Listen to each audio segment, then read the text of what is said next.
नमस्कार।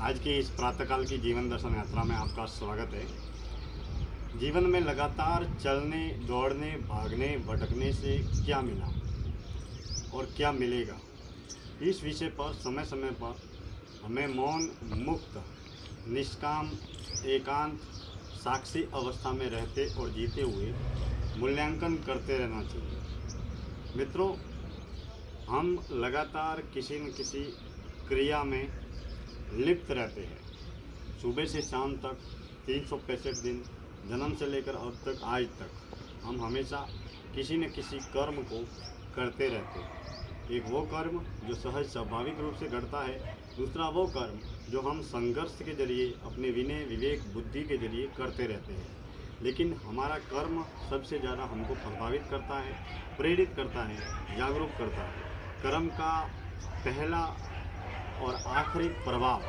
वो भले भला प्रभाव हो या बुरा प्रभाव हो, सबसे पहले कर्ता को प्रभावित करता है। क्योंकि कर्म करने से पहले सबसे पहले कर्ता के मन में, दिमाग में विचार का जन्म होता है, और जिस विचार का जन्म होता है वही विचार वाणी में बदलता है, और वही विचार और वाणी फिर धीरे धीरे कर्म में बदलती है।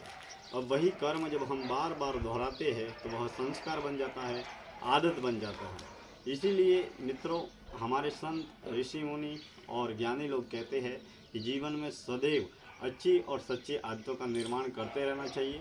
अच्छी और सच्ची आदतों को जीवन में लाना चाहिए, ताकि हमारा जीवन एक सर्वश्रेष्ठ, चरित्रवान, व्यवहारिक और ईमानदार और एक गुणवान व्यक्तित्व का निर्माण हो सके।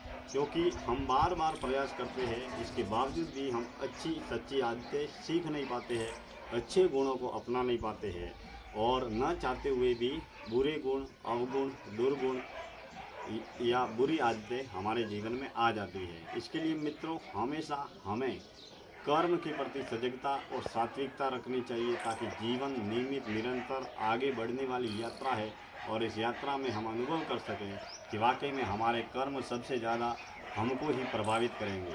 मित्रों, हम अब तक, आज तक, जन्म से लेकर अब तक, आज तक जो कुछ भी देखा है, पढ़ा है, सुना है, जब हम ध्यान की अवस्था में आंखें बंद करते हैं तो वही जीवन हमारे सामने आता है, वही जीवन हमारे पास में आता है, वही भली बुरी स्मृतियाँ, किसी का दिल दुखाया है, किसी का भला किया है, किसी का अच्छा किया है, किसी का बुरा किया है। जब भी हम मौन, एकांत, शांत और ध्यान की अवस्था में बैठते हैं तो सबसे ज़्यादा हमारा मन सबसे ज़्यादा उपद्रव मचाता है, आकुल व्याकुल रहता है। क्योंकि ध्यान मन की कसरत है, ध्यान मन का व्यायाम है। ठीक इसी तरीके से योग